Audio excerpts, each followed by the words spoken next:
Good morning, you guys. It's Tonya Murray, Life and Fitness Coach. It's been a minute since I've been here and I am back. I'm excited. I had something that I actually learned yesterday that I wanted to share with you. So I hope this is helpful for you as well. We all talk about motivation. We all hear about motivation. I don't know how many times we have, just in our conversation, I would do this, but I don't have the motivation. I would love to do that, but I don't have the motivation.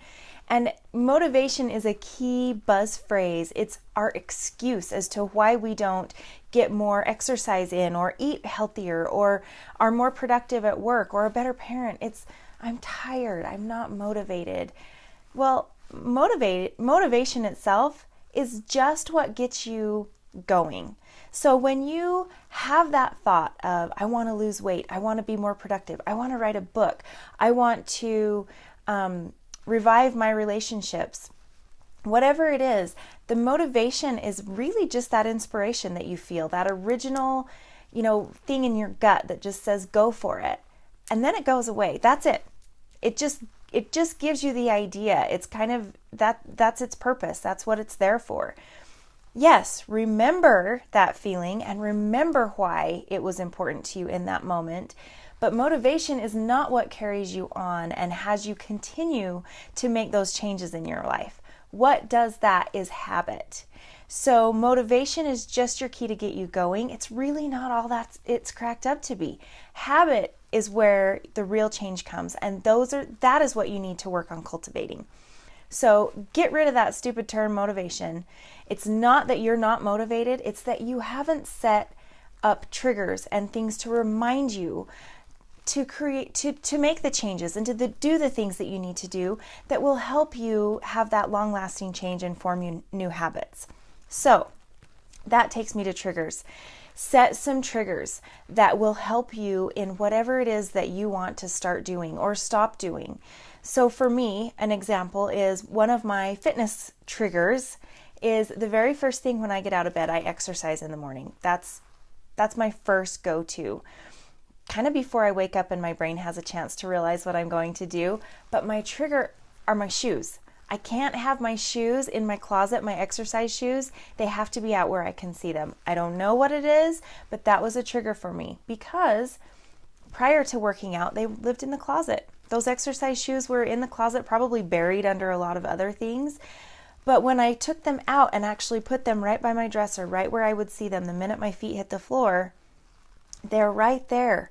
It's that reminder, this is what I was going to do today. And I've noticed that if they're put away, it's an excuse. I use it as, well, my shoes are now. I'm not ready to go. So find something. Maybe it's setting out your workout clothes. Maybe it is setting a timer with a reminder. I have my alarm goes off and it says get up and work out right there on my screen. So set some triggers for you.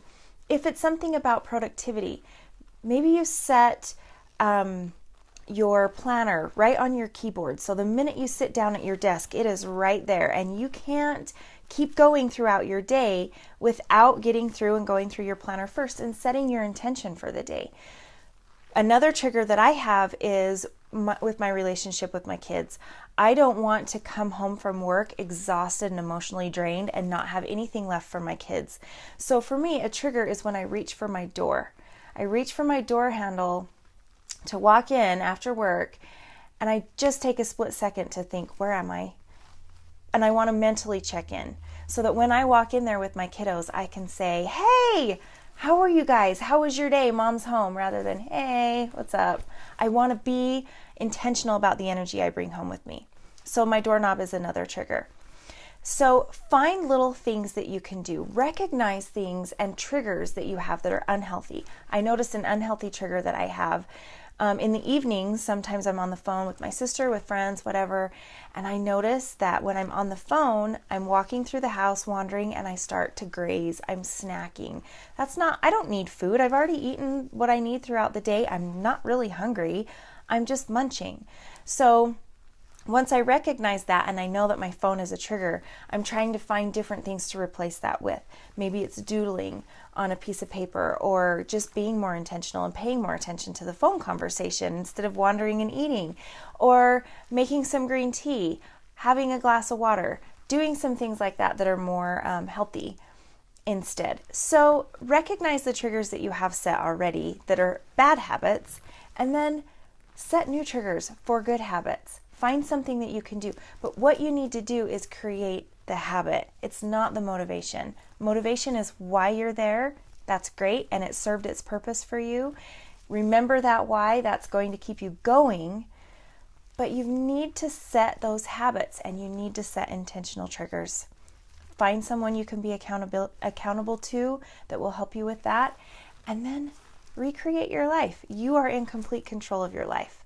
So take ownership and make it what you want it to be. All right, you guys, have a great day. I hope to see you soon.